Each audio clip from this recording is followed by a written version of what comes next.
So we are out here for the part 2 of our Zona Range Day. We're gonna do a little long range shooting. So we're actually out here in the beautiful Arizona desert. We found ourselves a little mountain to shoot up against, and we're gonna, I think, maybe set up some competition. We got some targets set up out there. They're only like 230, 270 yards, but they're super small. We're gonna try to push one of them out to 500, I think. And then I'm gonna work on a couple of things, like for me, like positional work and follow through. And then some of these guys, this is their first time, so it'll be good for all. It'll be fun.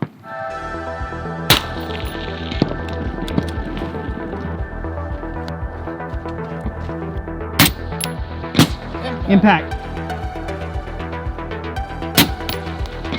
Impact. That's it. There's only 2 in there. Sorry. All right, I'm 2 for 2. Thanks, guys. I'm trying to turn it. Oh, I turned it the wrong way.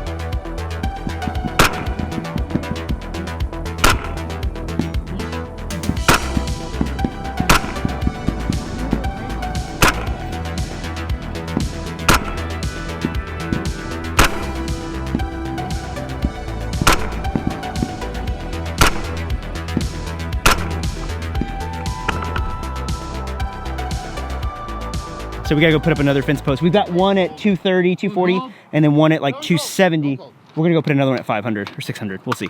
Hey guys, welcome to Jim's Goon Life. We're shooting out in the desert. Just doing desert things. Getting my beef jerky. Eating beef jerky. Eating beef jerky. Taylor? Right now we are trail riding the Ram back deep into the desert in the snow and rocks. I'll trail ride your Ram. Hey look, we can tag team this thing. I'll come here and talk with you while you're driving. Just don't run me into the cactus, that would suck balls. Everybody wants to do mountain things. Go shoot in the mountain in the desert until you got to climb up a mountain and shoot in the desert. So where are they at? They're back over here somewhere, about 600 yards that way. Yeah. So you're doing a great job, Taylor. I left my camera in the truck. Skylar's got it, so it'll be fine. Taylor said he's trail running, so we're running down the mountain. Look, you want to do recce stuff? This is recce stuff. Everybody wants to do recce stuff. Those time to do recce stuff. Hey Taylor, you said 513? 513. Okay. Right over the top of it. Okay. Still Saw the high. dust? Yep, still high.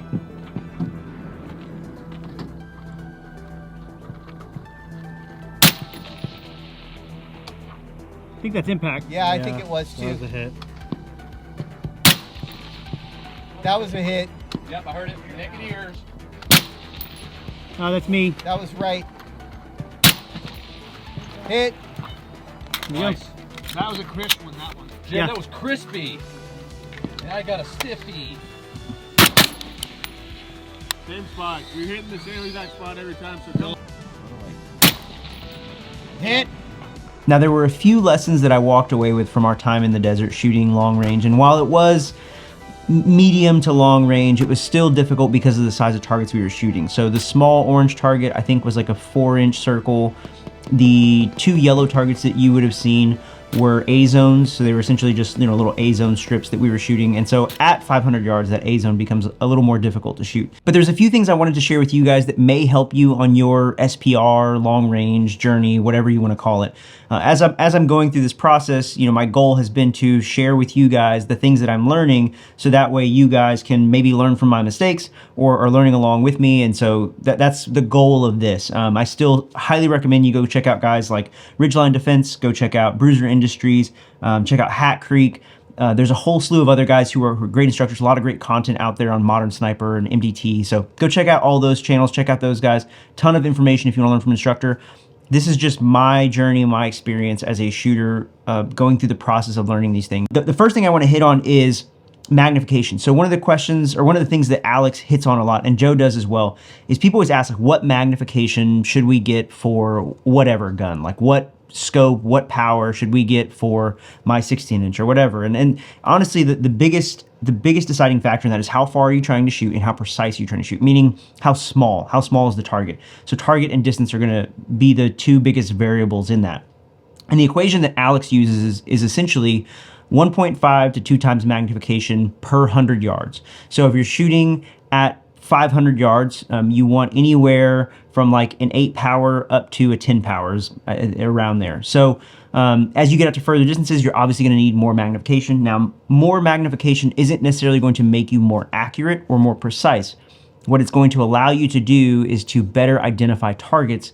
And the way that Alex describes it is that, you know, we have these golf course ranges and we have these high contrast targets. They're usually spray painted white or yellow, but something bright that contrasts the background. So it's easy to pick those up. Like at 1,000 yards, I can pick up a human-sized target that's all white against a, you know, a berm. Super easy to pick up. But as you see in the video, when we were shooting smaller targets that blend in with the desert background, it became much harder to spot those and much harder to see the target we were trying to shoot. And the other side of that is that one of the things that Joe talks a lot about is very rarely in real world situations does someone fight you square on. So while they may be a human-sized silhouette, they're typically bladed, they're occluded, they're behind cover. You may only see them for a short moment. So your target, while theoretically, yes, is human size, the window that you have to shoot is much smaller. So you have to be much more precise with your shots at those distances because, yeah, you know, it's probably a human, but you're probably only getting an A-zone size. So that's why we practiced with the A-zone at 500 yards. We wanted to challenge ourselves and see how difficult that really was. And it was pretty difficult as the target started to get shot up and started to turn gray and blend in with the background. So magnification matters.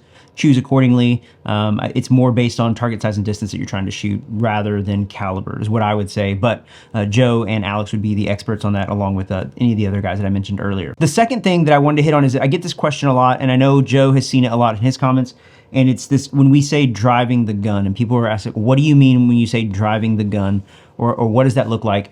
And the conversation Joe and I had at SHOT Show and the way that he described it is that, you know, shooting a gas gun is very different than shooting a bolt gun. And the way that the reciprocating mass that we have inside, the way it cycles is much different than a bolt gun. You can get away with things on a bolt gun that you can't get away with on a gas gun, especially if you're trying to shoot at speed.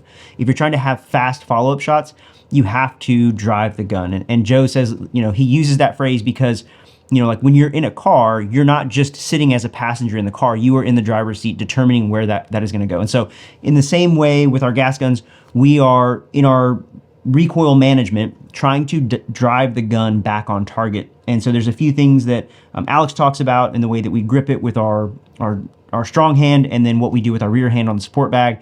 All those, you know, body position, what we're trying to do is get the gun and the reticle to come back on target as quickly as possible for follow-up shots, to spot our trace, to spot our misses.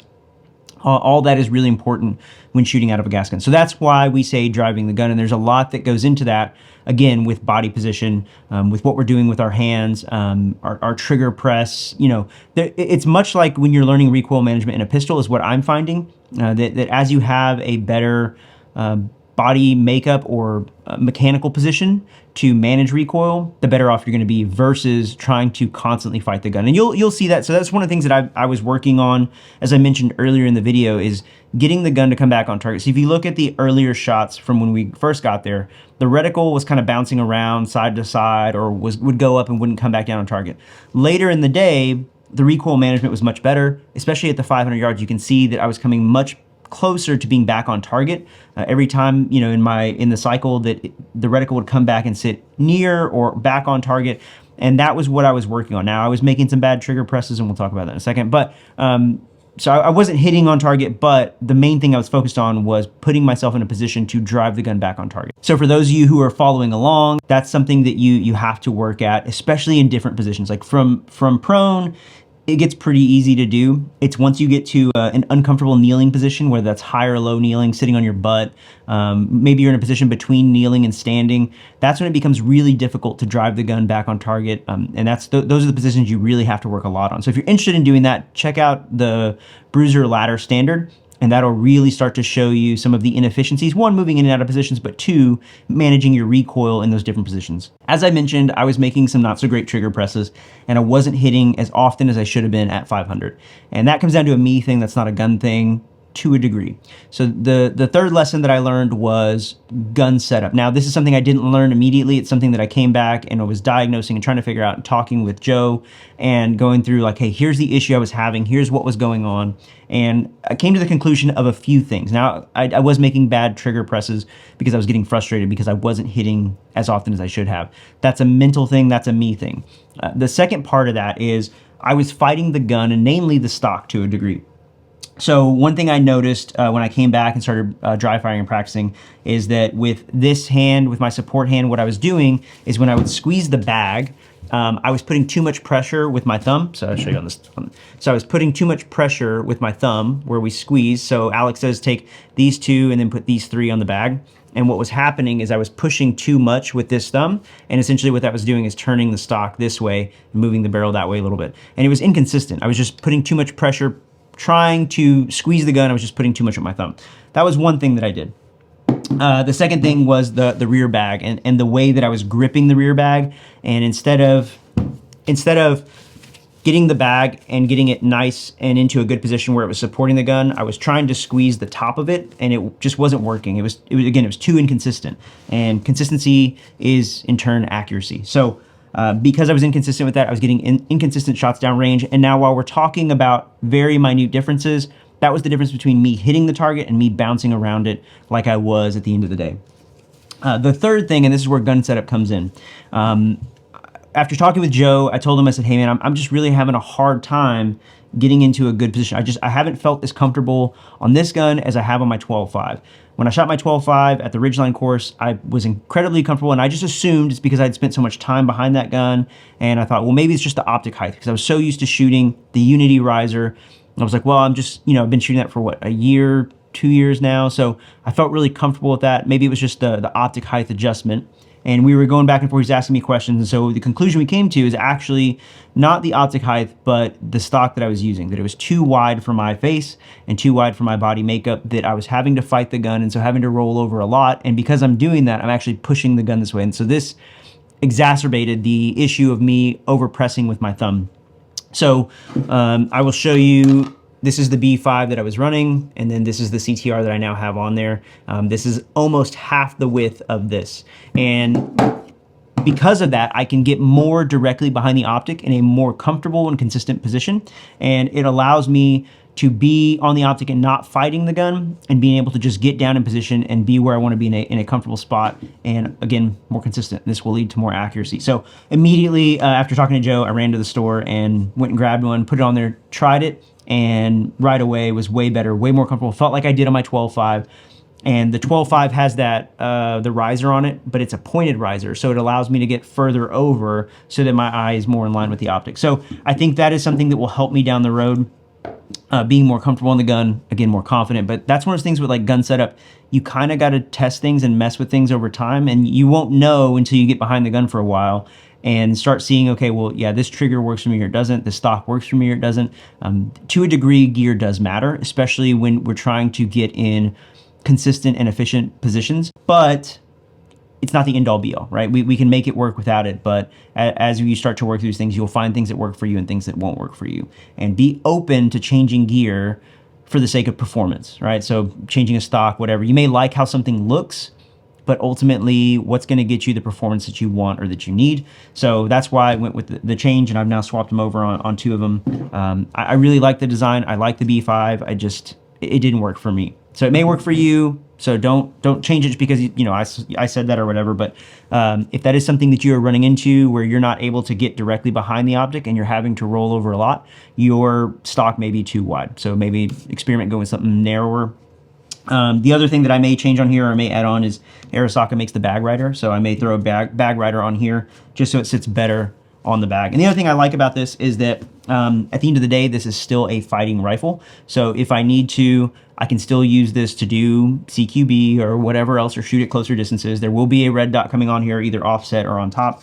But having a stock that is more versatile than using the precision stock is actually a plus for me. And when I go to grab, I can actually tuck my thumb through and squeeze the bag up like I want to. And that actually feels more comfortable for me. And I don't have to worry about pushing the stock with this thumb. So it kind of dummy proofs it for me to a degree. So I hope that helps some of you guys. I do want to give a big shout out to Angelo again for Zona Range Day. He's doing an incredible thing there. If you missed that video, go watch the previous one. I want to give a huge shout out to the Noveski crew because they came out to come hang out and shoot with us. And the thing that I appreciate about them, and I know I've said this before in videos, is that how inquisitive they are, you know, just as shooters, but also in the product. Hey, why do you guys run this? Why do you guys ask for this on your guns? Why do you guys change this and do this in your guns?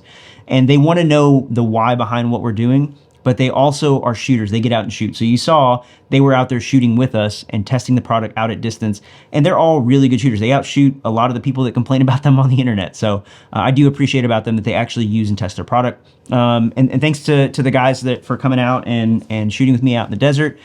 You know, we don't get paid to do this. We don't get paid to go out to these range days, but we are all about building community, and so we're very grateful for that. And lastly, I do want to shout out Bar Vigneto in Arizona. So if you're in the Phoenix area, or I guess Southeast Phoenix, check out Bar Vigneto. It's Gun Boys Family's restaurant. They always take really good care of us, and the food is amazing. Get the, I think it's the steak pasta or whatever. The sushi there is pretty good too. But they have good drinks, good food, great environment. They had karaoke. We went there and hung out and had dinner afterwards. We always make it a point to stop there whenever we go through. So thank you to them for always taking care of us. Go support them. Thank you guys for following along. Make sure that like, subscribe, crunch out that bell so you get notified every time I upload a video, and I'll see you guys in the next one. Also, if you have more questions about the SPR stuff you want answered in future videos, let me know. I know the hold versus dial is coming up, along with some other go fast cheat math that I've been talking with Joe and Alex about. But yeah, next video.